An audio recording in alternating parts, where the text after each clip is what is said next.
반갑습니다.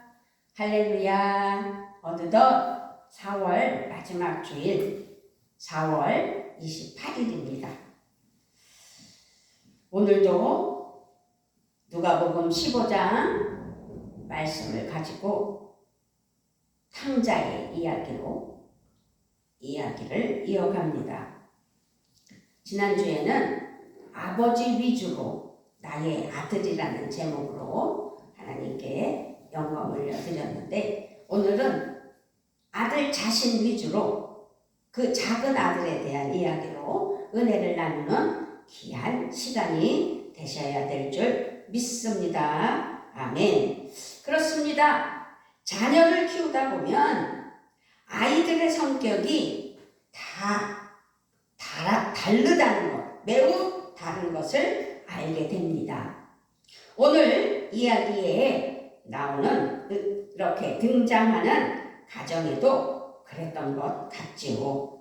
맏아들은 책임감도 강하고 성실한 아주 내성적이며 요즘 말하는 MBTI에서 I 성격을 가진 큰아들인 반면에 둘째 아들은 E 성격을 가진 아주 독립심이 매우 강하고 모험심도 있고 도전적인 아들이었던 것 같습니다. 오늘 본문은 누가복음 15장 11절로 24절 말씀이에요. 우리 한번 함께 봉독해 보도록 하겠습니다. 또 이르시되 어떤 사람에게 두 아들이 있는데 그 둘째가 아버지에게 말하되 아버지여, 재산 중에서 내게 돌아올 분깃을 내게 주소서 하는지라. 아버지가 그 살림을 각각 나눠 주었더니 그 후 며칠이 안 되어 둘째 아들이 재물을 다 모아가지고 먼 나라에 거기서 허랑방탕하여 그 재산을 낭비하더니 다 없앤 후 그 나라에 크게 흉년이 들어 그가 비로소 궁핍한지라. 가서 그 나라 백성 중 한 사람에게 붙여 사니 그가 그를 들로 보내어 돼지를 치게 하였는데 그가 돼지 먹는 쥐엄 열매로 배를 채우고자 하되 주는 자가 없는지라. 이에 스스로 돌이켜 이르되 내 아버지에게는 양식이 풍족한 품꾼이 얼마나 많은가. 나는 여기서 주려 죽는구나. 내가 일어나 아버지께 가서 이르기를 아버지, 내가 하늘과 아버지께 죄를 지었사오니 지금부터는 아버지의 아들이라 일컬음을 감당하지 못하겠나이다. 나를 품꾼의 하나로 보소서 하리라 하고 이에 일어나서 아버지께 돌아가니라. 아직도 거리가 먼데 아버지가 그를 보고 측은히 여겨 달려가 목을 안고 입을 맞추니 아들이 이르되 아버지, 내가 하늘과 아버지께 죄를 지었사오니 지금부터는 아버지의 아들이라 일컬음을 감당하지 못하겠나이다 하나 아버지는 종들에게 이르되 제일 좋은 옷을 내어다가 입히고 손에 가락지를 끼우고 발에 신을 신기라. 그리고 살찐 송아지를 끌어다가 잡으라. 우리가 먹고 즐기자. 이 내 아들은 죽었다가 다시 살아났으며 내가 잃었다가 다시 얻었노라 하니 그들이 즐거워하더라. 아멘. 아멘. 작은 아들이 어느 날 아버지를 찾아와 이야기를 합니다. 아버지, 드릴 말씀이 있습니다. 아버지의 재산 가운데 제게 돌아올 유산을 주십시오. 그런데 여기서 우리가 이상하게 여겨야 할 대목이 있어요. 아버지는요, 한 대꾸가 없어요. 어떤 말씀도 하지 않았어요. 다만 12절에 아버지는 살림을 두 아들에게 나누어 주셨다는 거죠. 그 둘째가 아버지에게 말하되 아버지여 재산 중에서 내게 돌아올 분깃을 내게 주소서 하는지라 아버지가 그 살림을 각각 나눠 주었더니 아버지는 살림을 두 아들에게 각각 나눠 주실 거예요. 이것이 전부예요. 작은 아들의 행동, 아버지의 반응, 우리는 어떻게 받아들여야 할지 오늘은 생각해보는 시간이 되어야 될 줄 믿습니다. 예수님께서 이 이야기를 들려주셨을 때 청중들은 무슨 생각을 하고 어떻게 느꼈을지를 머릿속으로 생각하며 오늘 말씀의 은혜가 되시기를 바랍니다. 작은 아들의 행동은 정말로 상상할 수 없는 어처구니 없는 일임을 우리는 알 수 있습니다.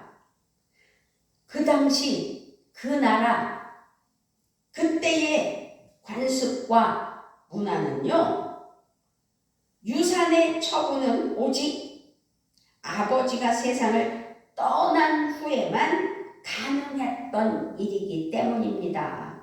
그때 그 시절에 그 당대에 아버지가 세상을 떠난 후에만 상속으로 받을 수 있다라는 법이 있었기 때문이라는 거죠. 그런데도 작은 아들의 행동은 곧 나는 아버지가 돌아가실 때까지 기다릴 수 없습니다 라는 거잖아요. 그러면서 자기 분깃을 달라고 했던 것입니다. 그런 아버지가 사실상 필요하지 않았다라고 볼 수 있는 것입니다. 아버지는 그 작은 아들의 마음에서 이미 죽은 사람이 되어버리는 것입니다. 법에 의한 상속자로 생각한다면. 그래서 아버지는 마치 죽은 사람처럼 아무 말 없이 작은 아들의 몫을 떼어주었다라고 생각할 수밖에 없는 오늘 말씀의 초점입니다. 아버지가 필요 없다는 거죠. 작은 아들은 그렇게 아버지를 떠났습니다. 그는 완전히 아버지를 떠났습니다. 13절에 보면 그 후 며칠이 안 되어 둘째 아들이 재물을 다 모아가지고 먼 나라에 가 거기서 허랑방탕하여 그 재산을 낭비하여 하더니 13절에 먼 나라로 가서 자기 거라고 생각하며 그 재산을 모아서 갔던 재물과 재산을 허랑방탕 했다는 거죠. 여기서 아들의 입장에서는 아버지는 죽은 존재다 라고 볼 수 있는 것입니다. 우리는 깊은 영적인 의미가 담겨있는 사실을 깨달아야 될 수 있습니다. 먼 나라로 떠남은 영적으로 봤을 때에 아버지를 거부했다라고 볼 수 있는 것입니다. 더는 아버지의 음성을 듣지 않겠다. 아버지가 필요 없다. 나는 아버지가 없다라고 거부했다라고 볼 수 있는 것입니다. 이렇게 아버지와의 관계는 작은 아들과 끊어졌습니다. 먼 곳으로 떠나면서 자신의 욕망을 그때 극대화하였고 아버지는 점점 멀어졌다라고 볼 수 있는 것입니다. 아버지의 음성도 희미해지고 잊혀져 가고 있는 것입니다. 아버지는 많은 품꾼을 둘 정도로 풍족한 아버지라는 사실을 알 수 있습니다. 그런데요, 이 아들의 챙긴 유산은 그래서 아마 많았을 것이다 라고 생각해 볼 수 있는 것이지요. 그런데 중요한 것은 그 많은 재산을 가지고 아버지의 품을 떠나 자신의 성공, 자신의 욕망, 그 어떠한 자기의 목적이 있었겠지만 그러나 그 목적은 이루는 것보다 쓰는 목적이 더 컸다. 허랑방탕했기 때문입니다. 그래서 그의 삶이 무너지는 것은 시간 문제가 아니죠. 많으면 무슨 소용이 있습니까? 허랑방탕했다는데. 오늘 우리가 24절까지만 읽었지만 30절을 보면은요, 아버지의 살림을 창녀들과 함께 삼켜버린 아들이라고 표현되어 있습니다. 작은 아들은 재산을 쾌락과 욕망, 정말 허랑방탕 하는 데만 낭비하며 속수무책으로 그저 한심하게 쓰는 데만 살아왔던 것이죠.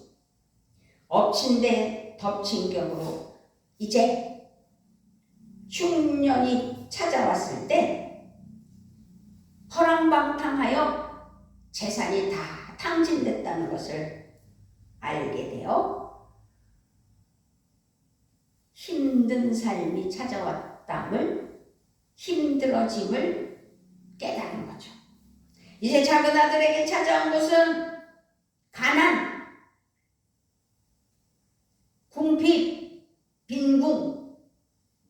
그는 돼지가 먹는 쥐염 열매를 먹을 정도로 아주 궁핍한 삶이 되었습니다. 이제 그는 자기의 상태가 얼마나 심각하고 비참한지를 그제야 깨닫게 된 것입니다.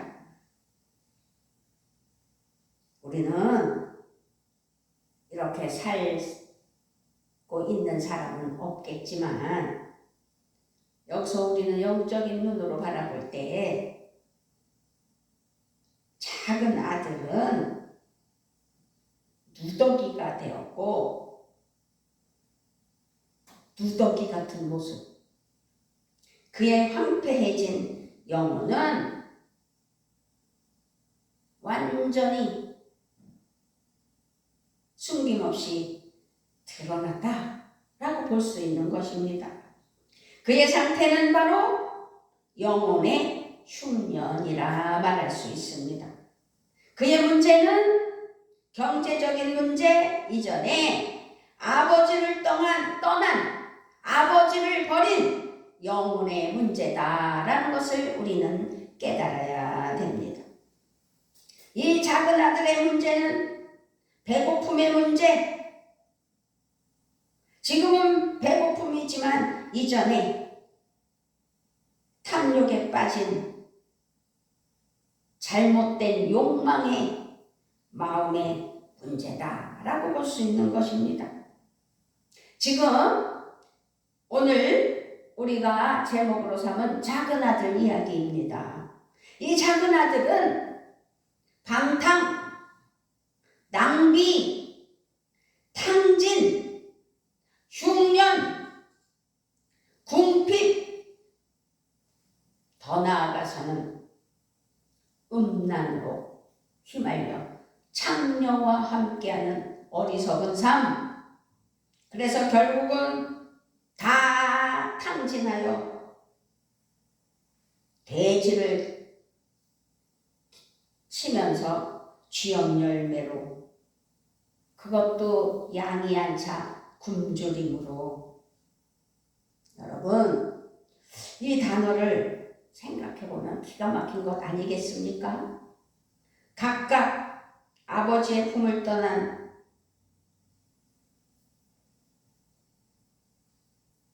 정말로 아버지를 떠난 상태는 이렇다라는 것을 우리에게 간접적으로 비유로 보여주는 것이라는 것입니다. 그의 마음은 황폐해졌고 그의 영혼에 흉년이 찾아왔습니다. 기쁨과 만족을 잃은 삶의 피곤함이 그를 덮쳐왔습니다.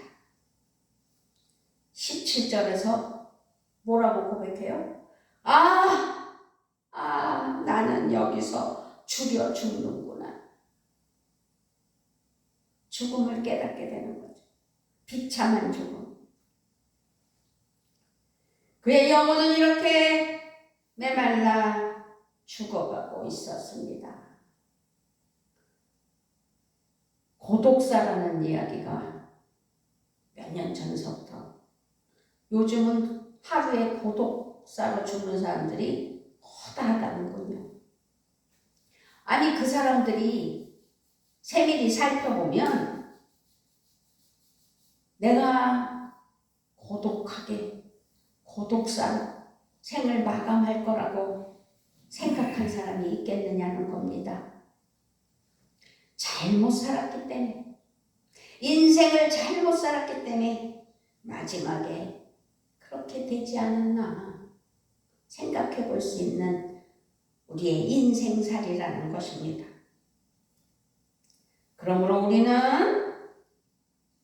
아버지를 떠나서는 안 된다는 사실을, 작은 아들과 같아서는 안 된다는 사실을 오늘 깨달으시고 하나님께 감사하며 예수님 은혜로, 예수님의 이름으로 모든 것을 구하며 성령 충만으로 승리하는 은혜가 있기를 우리 주 예수 그리스도의 이름으로 부탁을 드리며 축복합니다. 아멘. 지금 작은 아들은 이제서야 제정신이 들었어요.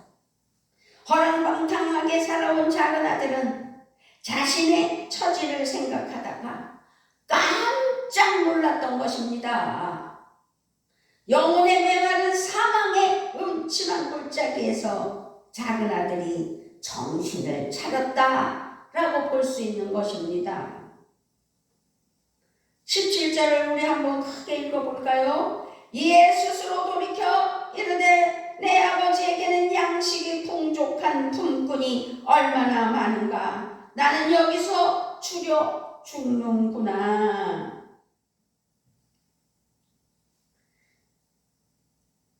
17절 첫 대목에 이에 스스로 돌이켜 제정신이 돌아왔다는 뜻입니다. 자신의 참모습을 깨달았다는 뜻입니다. 자신의 영혼이 황폐해진 것을 깨달았다는 것입니다. 이렇게 제정신이 들자 그의 마음에 떠오른 것은 그제서야 바로 아버지라는 사실입니다. 다 무너지고 다 깨지고 그때서야 아버지를 찾지 말고 아버지가 함께 인도하시고 도우실 때에, 나를 놓지 않을 때에, 아니 영원히 놓지 않으시는 아버지의 손을 꼭 붙잡으시기를 바랍니다. 할렐루야. 그러나 우리는 어때요? 내가 잡았다가 놨다가 그런 삶을 살고 있지는 않은지 스스로 돌아보며 오늘 작은 아들을 생각하며 자신을 잘 돌아보는 은혜가 있기를 바랍니다. 이에 스스로 돌이켜 이르되 내 아버지에게는 양식이 풍족한 품꾼이 얼마나 많은가. 나는 여기서 추려 죽는구나. 그가 발견한 자신의 모습은 단 한마디로 아버지가 없는 삶 그 자체였습니다. 그의 입에서는 자신의 처지에 대한 한탄과 후회와 통곡이 쏟아져 나온 것입니다.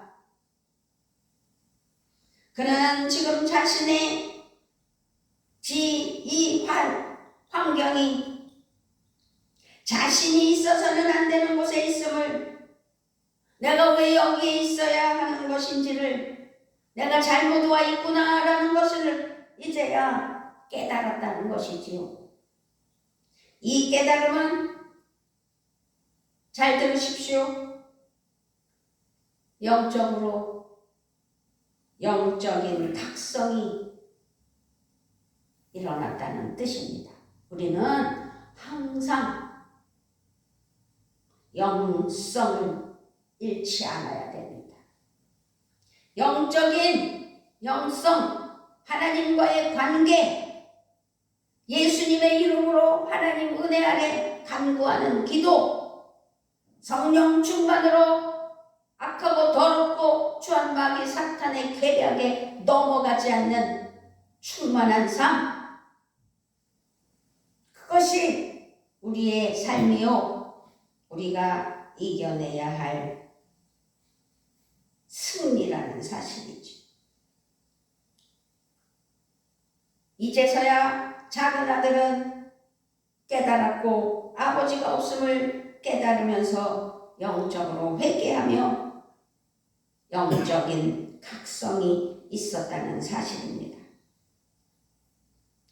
탕자의 입에서 나온, 이 작은 아들의 입에서 나온 고백의 핵심은 아들인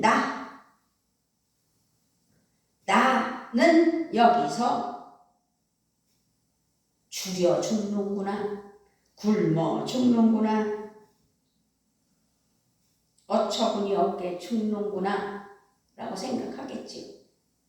자기에게 아버지가 있다는 사실, 자기는 그 아버지의 아들이라는 자신의 정체성을 뒤늦게 깨달았고, 그래서 회개하는 은혜, 영적인 각성, 영성이 일어났다는 사실입니다.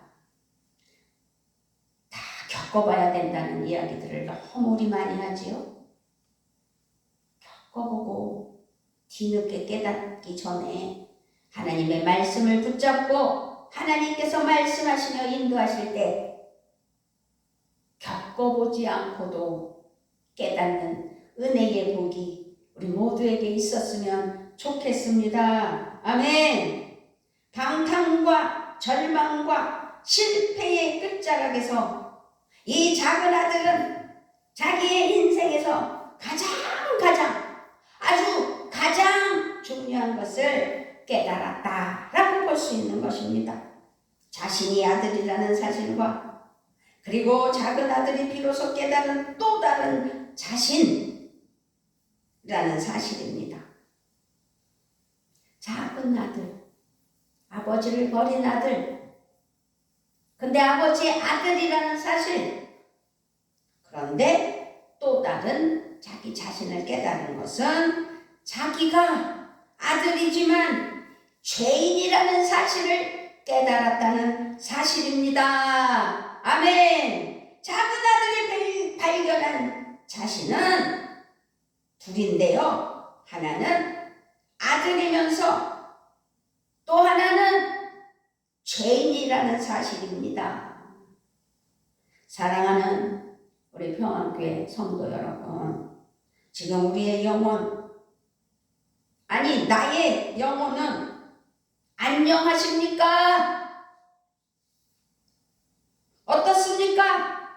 우리의 영혼, 나의 영혼은 아버지 안에서 평안합니까? 채워지지 않는 세상의 갈증으로 삶이 광야와 찾지는 않는지요. 스스로 택한 세상 물결 속에서 허덕인다면 갈증뿐이라는 사실입니다. 이렇게 인생의 어려운 삶의 혼란에 묻혀 성부, 성자, 성령 하나님이신 우리의 왕이신 하나님의 아들, 딸인 정체성과 자존감을 잃어버리진 않았는지 자신을 돌아봐야 된다는 사실입니다. 세상은 더럽고 추합니다. 이 더럽고 추한 세상이 뭐라 하든 그런 세상은 결코 우리에게 참된 만족과 기쁨과 소망을 줄 수 없다는 사실입니다. 우리가 하나님의 자녀인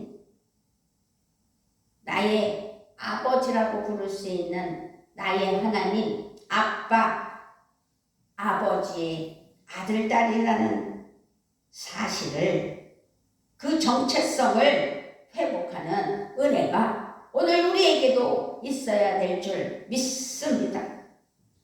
나는 죄인이라고, 죄인인 나를 구원하신 예수 그리스도의 십자가 사랑을 감사하며 오직 성령 충만으로 하나님 은혜 아래 악하고 더럽고 추한 마귀 사탄 귀신을 내쫓으며 승리하는 은혜의 삶이 되셔야 될 줄 믿습니다. 그렇게 깨달아야지만 참 생명의 삶으로 살아갈 수 있다는 사실을 오늘 알게 하신 하나님께 감사하는 우리의 삶이 되시기를 바랍니다. 우리에게 참 만족과 평안과 기쁨을 줄 곳은 그래서 오직 아버지의 집이라는 사실을 오늘 작은 아들을 통해 알게 하시는 은혜. 지금 작은 아들은 돌이켰다고 했어요. 스스로 돌이켜. 이제 자기는 아버지의 아들이지만 죄인이기 때문에, 죄인이라는 것을 깨달은 아들이기 때문에 아들이라 일컬음을 감당하지 못한다고. 그러니 나를 품꾼의 하나로 사용해 주시라고 19절에서 지금부터 아버지의 아들이라 일컬음을 감당하지 못하겠나이다.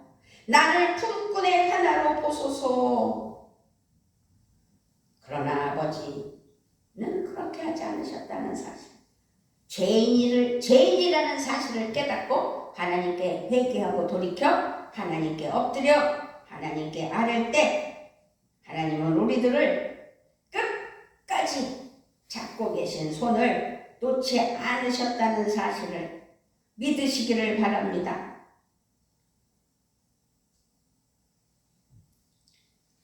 그래서 아버지 집으로 돌아간 아들을 기억하셔서 우리는 우리 자신이 누구인지, 나는 하나님의 자녀라는 사실, 우리 하나님께서, 우리 아버지께서 아들이라고 딸이라고 불러주셨음을 반드시 감사하며 잊어서는 안 될 줄 믿습니다. 하나님이 불러주신 그 이름, 미라나, 세상이 불러주는 모든 것은 그저 허황과 거짓뿐이라는 사실입니다. 자기 중심에서 벗어나야 합니다. 내 인생을 내가 살겠다는 교만의 자리에서 벗어나야 합니다. 내 주장, 나의 지식, 의로움의 가면에서 벗어나야 합니다. 아멘이십니까? 아버지를 떠난 우리는 아무것도 아니라는 사실을 오늘 작은 아들을 통해서 깨닫는 은혜가 있기를 바랍니다. 우리는 하나님의 아들이고 하나님의 딸이기 때문입니다. 하나님 아버지, 제가 아들입니다.